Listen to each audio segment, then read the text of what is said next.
I'm here with Professor Laura Jennings in her office in the Media Building, and she's going to be talking with us today about using blogs in Blackboard in her course. You had asked me why I started using blogs, how I started using blogs, and why I liked them.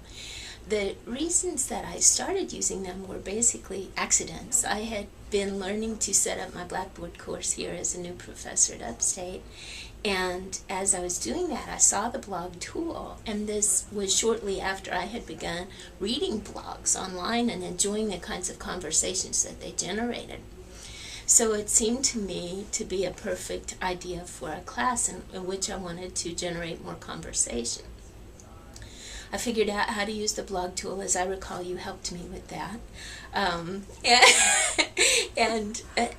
set it up so that students, instead of submitting paper versions of short reflection papers, would put them on the blog for everyone to see. And then, of course, the kinds of things that I would have to instruct them in would be a little bit different, because I had to tell them, now everyone is going to be able to see this. Don't write anything that's more private than you would want everybody in the class to see. And then I would ask them to use the blog to talk about the sociological concepts that we had just covered in particular areas that I thought were very important, very relevant to students' lives, and to connect those ideas to examples from their own lives, to write about them on the blog. And then a lot of the time at the end of the semester, their last paper/blog assignment will be to reflect on some of the other blogs that they have seen. This was what I started doing with my intro classes, my intro sociology classes. And then later, when I started teaching an inequality course, a social inequality course, I had an idea for a project that really lent itself well to blog use. In that project, I assigned people to one of all the various social groups, and I told them that they would be either single with 2 children, or married with no dependents, or married with 2 children, in addition to the social classes. And so they had separate assignments throughout the semester. The first one involved finding a job that was probably suitable for someone of their background and making a budget. And discussing the troubles that they had, or the ease with which they could find a job, an affordable living situation, a way to get back and forth to work. And then later assignments would have them choose their shopping areas, particularly groceries, and how they would get their stuff back and forth, and would they be able to obtain health insurance, or would their family have to do without? Would they be able to save any money for their children's further education, or was that something else that was slashed because they simply couldn't afford it?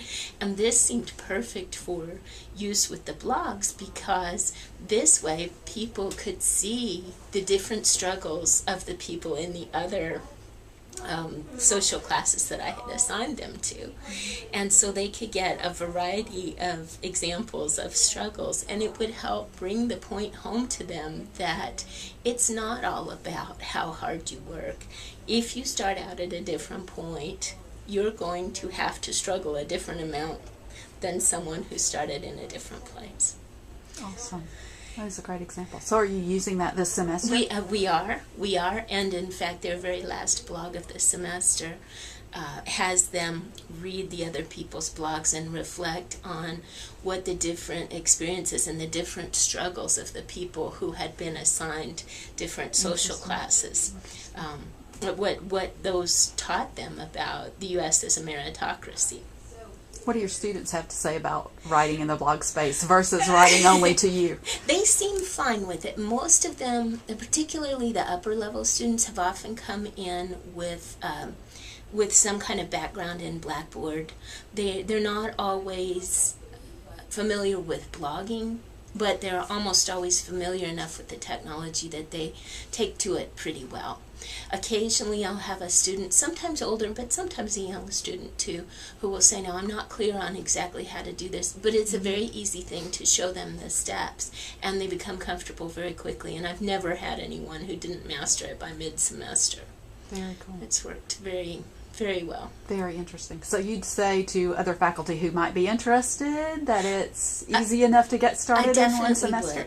I definitely would, because as I believe that a lot of the learning that takes place in a class takes place between students, and the blog is one more way of encouraging that. The blog helps students see the work of people at different levels in the class, and the students with the greatest depth of insight and the best writing skills can serve as a model and an inspiration almost to the other students, and other students will rise and make their bars higher when they see that a fellow student has really excelled. Interesting. It raises the whole level of discussion, and they can refer back to it if it's in the blog.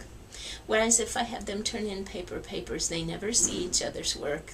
We'll never have time to discuss those topics and those papers in class, and it just is a missed opportunity. So, very cool.